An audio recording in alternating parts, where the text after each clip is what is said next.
מתיקות מהלב, מאת נינת דיין. פעם אחת הייתה ילדה קטנה ושמה נעמה. נעמה מאוד אהבה מתוקים, שוקולדים, סוכריות, עוגיות וכל דבר מתוק שאפשר לדמיין. אבל זה לא סתם הייתה אהבה רגילה. נעמה רצתה לאכול מתוקים כל הזמן, מהבוקר עד הלילה. יום אחד, כשהוריה של נעמה אמרו לה שאי אפשר לאכול כל כך הרבה מתוק, היא כעסה מאוד. למה לא? שאלה. אני רוצה שאנשים יקראו לי מתוקה. אמא ואבא חייכו, אבל הם היו גם סקרנים. נעמה, שאל אבא, למה את כל כך רוצה שיקראו לך מתוקה?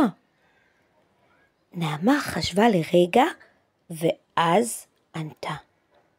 כי מתוקה זה מישהו שאוהבים אותו, אז אם אני אוכלת הרבה מתוקים, כולם יחשבו שאני מתוקה.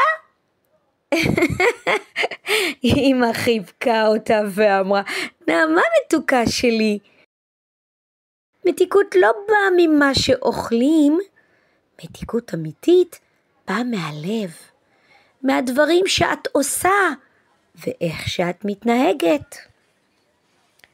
אבא הוסיף, כשאת עוזרת לאחרים, כשאת נחמדה ומחייכת, אז רואים שאת מתוקה באמת.